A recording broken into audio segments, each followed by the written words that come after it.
Well, good morning, ladies and gentlemen. I'd like to begin by once again thanking Hans for having had the goodness to invite me back to address this most interesting conference. This is number 6, and I can't say they get better and better because all the others have been very good as well, but this is very much the high point of the libertarian calendar in this part of the world, or rather perhaps outside the United States. So thank you, Hans. Another point I'd like to make is that many of you have given outstandingly good speeches, and you may want to see them published. Now, the Libertarian Alliance is not a wealthy organisation, but we do pay the grand sum of £50 for anything original that we publish, and so if you would like to receive some of the Libertarian Alliance's largesse, please do feel free to submit your speech to me. I'll pass it to Dr. Meek, our editorial director, and we'll see what we can do. The third preliminary point I'd like to make is that last year I spoke about what might have happened in the absence of a Second World War, and I said that my dear friend, the novelist Richard Blake, was working on an alternative history novel. Well, I was wrong about that. I made a serious mistake. It was not my friend Richard Blake who was writing this novel. It was actually me. A pardonable oversight, I'm sure you'd agree. But here is the finished product. I won't say anything in its favour except that it has received some very good reviews. It is dedicated to Hans-Hermann Hoppe, who very kindly accepted the dedication, and you may consider the possibility of buying a copy and getting it inscribed by me. My dear friend Richard Blake has had several more novels published. There are some copies of this one over there, and I may be able to persuade him to come out of his room and to sign one for you. There is one coming out on the 9th of June, but the box of books that Hodder and Stoughton normally sends didn't arrive, and I was only able to bring 2 copies with me, one of which I gave to Hans, the other of which Paul Vapor has got. The rest of you, I'm afraid, if you want to buy it, must order it on Amazon or go into Waterstones in England. So that is my preliminary stuff out of the way. And when I was with Hans last year in Vienna, he suggested it would be a good idea if I spoke this year on the subject of the case against the American War of Independence. And we both had a good laugh over that. And I went away and thought about it. And I suppose I have something to say. But I'd like to preface my remarks by saying that I do have a very unjust reputation for being anti-American. This is deeply unjust, and I hope that that will show itself as I continue with this morning's speech. The other thing I would say is that I do accept that for many Americans this is a very sensitive subject, and so I appreciate that I must tread very carefully in all that I say about the grand myth of their nation's foundation, and so I shall be as polite and as impartial as I can possibly be. Now, I spoke about the founding myth of America, and I think it's worth spelling out what this myth is. The story of the foundation of the United States is that King George III of England set out from the moment of his coronation in 1760 to roll back all of the constitutional achievements of the 17th century. And he wanted to reduce his subjects in England, in Scotland, in Ireland, and in the American colonies to absolute and arbitrary subjection, and that in order to compass this wicked design, he employed worthless and corrupt ministers, the Marquis of Bute, Lord Townshend, Lord North, etc., and that eventually, when all normal means of redress had failed, when American pleas for moderation and reasonableness were thrown back in their faces, the Americans had no choice but to take up arms and to vindicate their liberties as Englishmen and their natural liberties as men, and then to give themselves a constitution which would secure the blessings of liberty to themselves and to their posterity forever and ever and ever. And it's a very fine story, a very inspiring story. I'm just not sure to what extent it is a true story. If you read the Declaration of Independence, and of course all of the Americans in this hall know it by heart, you will see that it is both true and original. Sadly, however, from my own reading of it, the parts of the Declaration of Independence that are true are not original, and the parts that are original are not true. The true parts are the opening paragraphs. We hold these truths to be self-evident: life, liberty, the pursuit of happiness. Mankind are inclined to suffer evils rather than complain, but when a long train of abuse is directed at one end, etc., etc., it is their right, it is their duty to rise up and to make such future safeguards as may be necessary. Well, very fine stuff, but it is copied word for word almost from the second treatise of John Locke. If anyone's curious about this, I can direct you to the relevant passages later on. When we move to the long litany of complaints against the British authorities, these are, at the very least, grossly exaggerated. The taxes. Most of these taxes didn't even cover their cost of collection. The only tax which was worth collecting was the excise on tea, which brought in a total of £12,000 a year. Now, if that's tyranny, I'd like to share some of it. And even those parts of the Declaration that are not necessarily unreasonable, perhaps they are unreasonable, actually. Look, the British authorities were faced in the 1770s with an increasingly armed insurrection. And many of the actions of the rebels would nowadays be regarded as armed terrorism. And although the reaction of the British authorities may not always have been entirely proportionate, at least those authorities did not bomb civilian areas flat and then drag many of the survivors into torture chambers. And the British authorities also did not send out men to assassinate the rebel leaders. But obviously, we shouldn't talk about those matters. It's not always entirely polite. What I will say is that the stated grounds of the American Revolution do not strike me as a satisfactory explanation of the great outburst of violence and of a long revolutionary war.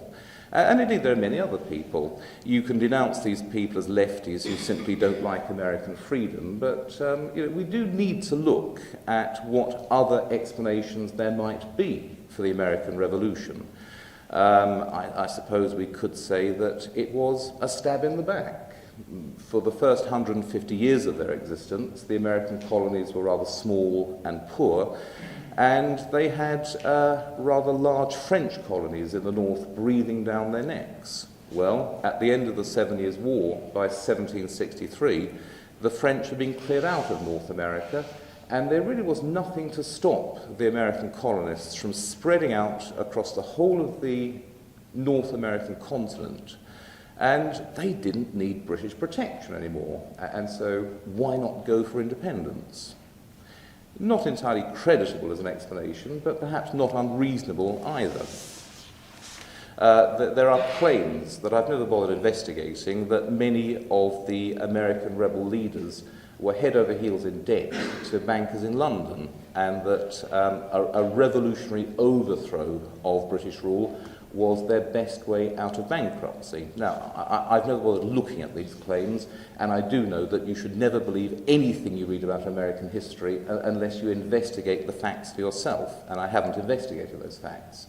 There is then the most scandalous explanation, the most scandalous alternative explanation of the American Revolution, which is that it was not caused by the shot that rang around the world, but by a judgment in the King's Bench Court in London in 1772, when a runaway slave, the case of Rees Somerset, a runaway slave was apprehended by his master, put in chains on a ship moored in London, ready to be shipped off back to Jamaica.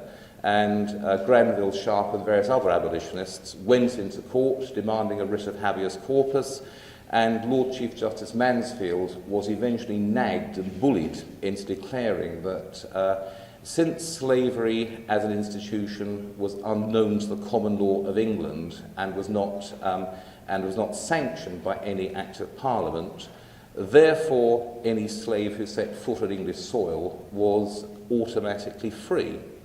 Now, the various colonial charters that governed America usually contained a provision that the colonial courts should, so far as may be convenient, conform their decisions to English law. And I do know that there was much interest in the colonies in the early 1770s in the case of Rees Somerset, and it may be no coincidence that it is after 1772 that the colonial agitation grew in both volume and intensity. When I'm in a particularly anti-American mood and I'm arguing with particularly stupid Americans on the internet, I denounce their revolution as the slaveholders' rebellion. However, let's be reasonable about this. Most Americans did not own slaves. There were many colonies. There were some colonies in which slavery was illegal, and it would be unrealistic to explain the American Revolution simply in terms of the interest of the Southern planters in maintaining their peculiar institution. I think, when you've looked at all of the revisionist literature, that the most likely explanation for the disaffection of the American colonists was their claim that there could be no taxation without representation. It is not an unreasonable claim. It is not a discreditable claim. It seems to have been the claim that was the lowest common denominator. There may well have been many other economic and political and other interests that led the American colonies towards separation, but the one claim that seems to unite all of those various interests is the claim that there could be no taxation without representation. And so I do, I do say that it was not unreasonable. However, it was also a fundamentally unacceptable claim. It is not that King George III was stupid or tyrannical. It is not that his ministers were corrupt and evil. The simple fact is that the American claim of no taxation without representation was absolutely unacceptable to the king, to the British ruling class, and probably to most of the people of Great Britain. And to explain this, let me say something about the British Constitution. Now, it's an unwritten constitution, and it's often rather opaque when foreigners try to understand it. But there are two fundamental laws in the British Constitution which cannot be altered without abolishing the Constitution itself. The first of these is that England is a divine right monarchy. If I look at a coin, this is a £2 coin, it says, Elisabetta Secunda Dei Gratia Regina Fidei Defensor. Elizabeth II, by the grace of God, Queen, Defender of the Faith. The British people didn't put Elizabeth II on the throne. Elizabeth II is not responsible in any sense to the British people. She was placed there by God Almighty, and she is responsible to God Almighty alone. She is absolutely above the law. If she was so inclined, Elizabeth II could walk out of Buckingham Palace with a loaded 357 and walk up and down the Mall, repeating one of the more theatrical of those American school shootings. And she could not be punished for any murders that she might commit. She could not be tried, she could not be punished, and any police constable who tried to arrest her would be guilty of high treason. You cannot lay violent hands upon the Lord's anointed. If you do, you will go to hell, and before you go to hell, you will suffer the punishment prescribed by law for high treason. That is one of the fundamental laws of the British Constitution.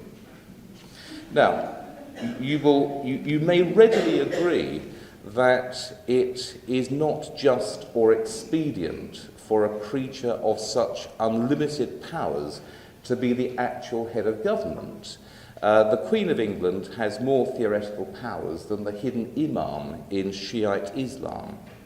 And so during the past 350 years, the convention has emerged that the Crown is above the law, the Crown can do no wrong, and therefore the Crown can do nothing at all except through responsible ministers. Today, if the Queen wishes to appoint a new Bishop of Oxford, she cannot do it. It is done in her name by the relevant minister. If she wishes to appoint a new ambassador to Washington, it is done in her name by the relevant minister. If she decides that it is just and fitting to commit British forces to Libya, this again is not done by the Queen, it is done in the Queen's name by the relevant minister. A minister who is an ordinary subject and who is fully responsible to the courts and fully responsible to Parliament. Now, although by the 1760s and 70s the full modern doctrine of cabinet government had not yet emerged, the convention had emerged that the king should only act through his ministers, and that although the king could appoint such ministers as he saw fit, the Marquis of Bute, for example, who was his tutor, those ministers had to be acceptable to Parliament, and that if any minister was not acceptable to Parliament, if any minister was unable to manage the ordinary business of Parliament, then he should resign and be replaced by a minister who was responsible, who was acceptable to Parliament. This is not a law of the Constitution, it is a custom, it is a convention. However, it is not an arbitrary convention. All of the conventions that underlie the British Constitution are not random, they reflect actual relationships of power within the British state. And the reason for this convention of ministerial responsibility to Parliament is the second law, the second basic law of our Constitution, which is that although she is responsible to God alone, the Queen cannot impose taxes without the consent of Parliament. There can be no taxes without an Act of Parliament to allow their collection.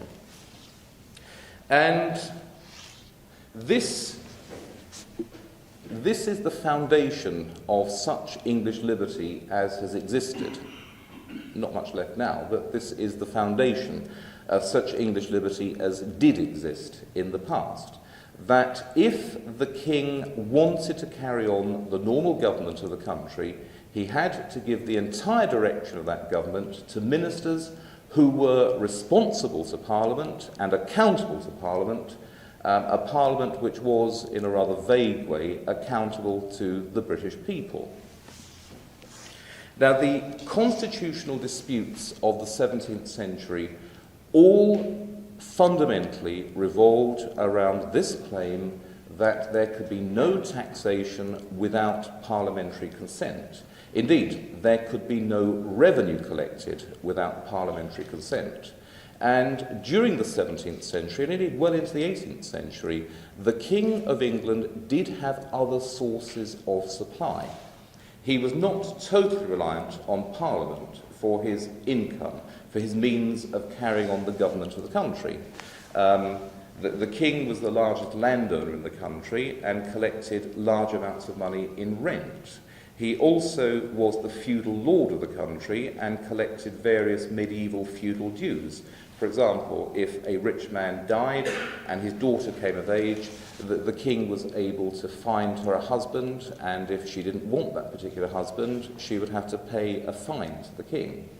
There was the sale of monopolies in the reign of Elizabeth I and James I. Elizabeth I and James I, a monopoly in playing cards, a monopoly in face powder, a monopoly on the sale of French wine.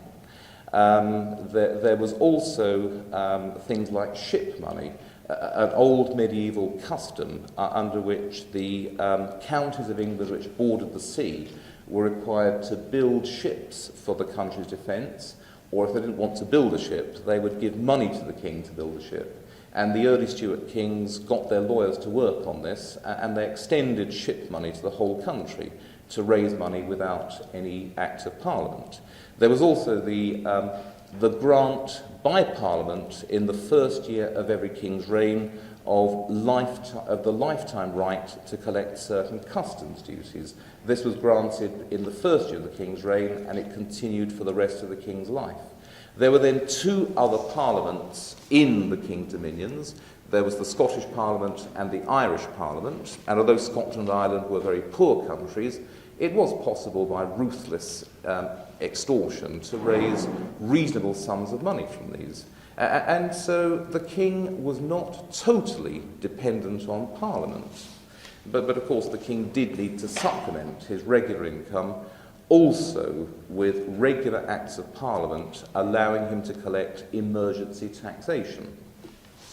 And much of the constitutional development of the 17th and 18th century was various acts of shutting down these other sources of supply. Monopolies were declared illegal by the courts in the 1620s. The various feudal dues and things like ship money were declared illegal and indeed were abolished in 1640 and 1641. Other traditional means of raising finance were also abolished at the restoration of Charles II in 1660. The Irish Parliament was tightly controlled by the 18th century by the Privy Council in London and could not pass any law for any purpose without the consent of the Privy Council in London, which was a committee of the ruling class in England. The Scottish Parliament was closed down in 1707.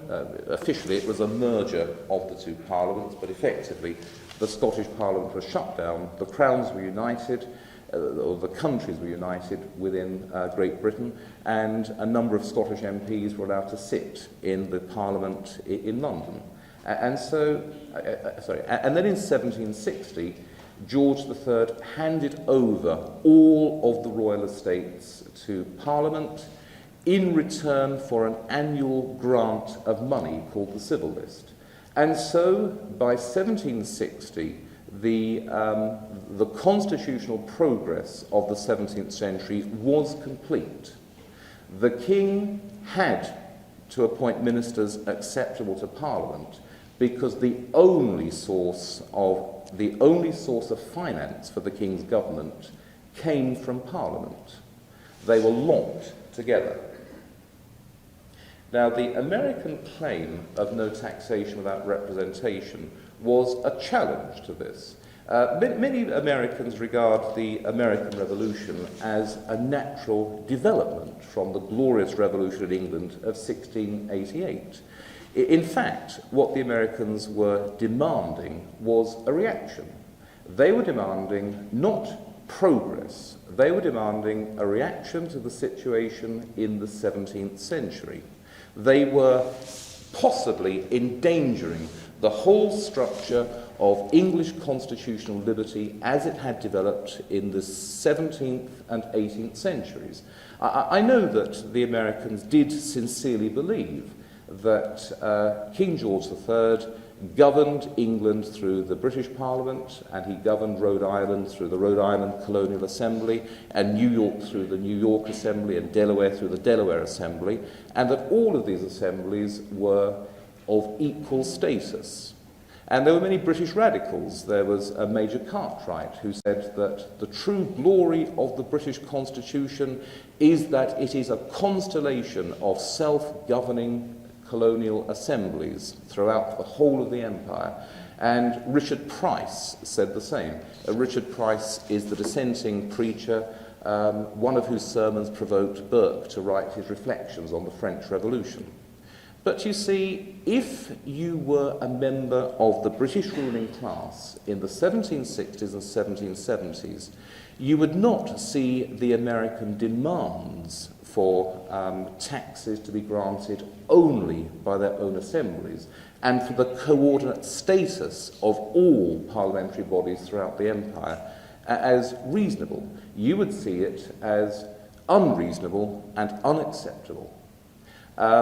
The big fear was, it might have happened at once, but the thing about the American colonies is that they were growing all the time in numbers and wealth, and it was reasonable to suppose that they would, over the next 50 years or 100 years, spread out across the whole of the North American continent, and that by 1850 or 1860, there would be individual colonies, any one of which was as rich and as populous as Great Britain itself, and all of these endowed with assemblies which were technically the equal of the Parliament in London.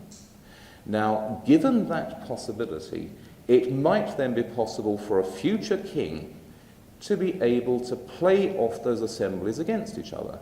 If he cannot get the money he wants out of the Parliament in London, he could take himself off to New York and to Delaware and to Rhode Island and to all the other colonies across the sea, and he could get the money he needed from them. The king would have slipped the noose in which the British ruling class had placed him at the end of the 17th century. He would no longer be locked into a symbiotic relationship with Parliament, acceptable with Parliament elected by the people. He could go on a shopping trip around the empire, picking up money there, and being accountable in the real sense to nobody at all, rather like the modern European Union, which can play off the various nationalities against each other. They would say, oh, this is silly, the idea that this would happen. Well, no. It is the Victorians who came up with the idea of inevitable progress, and that Britain had become a constitutional monarchy and would remain a constitutional monarchy. And the Victorians also had the luxury of having enjoyed constitutional monarchy for rather longer than the men of the 1760s and 70s had. Looked at from the position of many in the British ruling class in the 1760s and 70s, the whole constitutional structure of the country, as it had emerged from the Revolution of 1688, was on an unstable equilibrium. Any sudden shock could knock the whole thing over. Any lack of balance in any part of the Constitution could destroy the whole. And the American claim of no taxation without representation was a claim that their assemblies had coordinate status with the Parliament in London, and this could not be accepted. That is the reason for the Declaratory Act made by Parliament in 1767, which said the Parliament in London is supreme throughout the whole of the empire. It can make and unmake any law it chooses, and it can lay on any tax anywhere in the empire that it may choose. The Americans may have seen this as the beginnings of tyranny, but seen from the point of view of British constitutional law, this was an absolutely necessary declaration to make. Parliament is the supreme authority throughout the empire. If you say anything else, you put the entire free constitution of England in danger.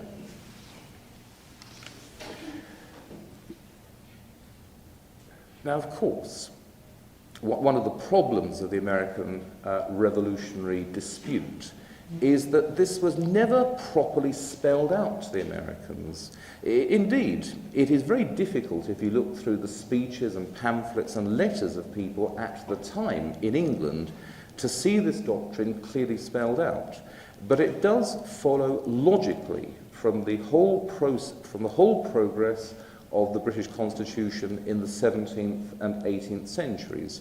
And although people may not always fully understand the reason for their actions themselves are usually highly rational. And this is the true explanation for British intransigence in the face of the demands of the colonists. It was not a desire to grind the colonists into the dust. It was not a desire to reduce them to absolute and arbitrary slavery. It was a necessary defence of the British Constitution at home. And once you see things in this light, you see King George III not as an aspiring tyrant. Indeed, if George III had been an aspiring tyrant, he would have put himself at the head of the American colonists' agitation. He would have smiled on these men and said, yes, I agree, this is the true British Constitution. There can be no taxation without representation, and your assemblies are just as good, as far as I'm concerned, as the Parliament in London. But George III didn't do that. He stood solidly behind his ministers, and he was never inclined even to talk about a deal which could easily have been on the table. And you cannot say that the British authorities of the time were acting tyrannically. Oh, I mean, doubtless they were acting stupidly. And people like Edmund Burke and William Pitt the Elder said, look, yes, we accept that Parliament is supreme, but don't push it with the Americans. We have the right to tax these people, but don't do it. Just ask them for help. Maintain the full theoretical supremacy of Parliament, but do nothing to provoke an American reaction. And yes, the Townshend duties were unwise, and Lord North's determination to maintain the excise on tea was unwise. But it really was not an aspiring tyranny. There was no long train of abuses directed at a single end, which is the subjection of everyone to an absolute and arbitrary tyranny. The Americans, if I can use the phrase, were not a progressive force in the world. They were a reactionary force in the world. And so, without, I think, having shocked any American sensibilities and without having caused great offence, I think I have put a case of sorts against the American War of Independence. It may have been inevitable. It may have been the only solution to the constitutional crisis that blew up in the 1760s and 70s. But when it comes to weighing up the rights and wrongs of the American war, it is actually very difficult to say that the British were, in the fullest sense, to blame.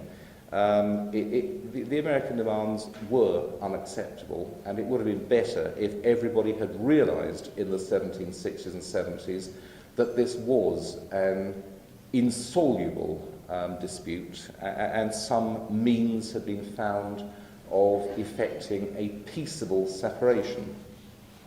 Okay, I've run out of time, and I'd like to thank you for having heard me with such good grace. Thank you very much.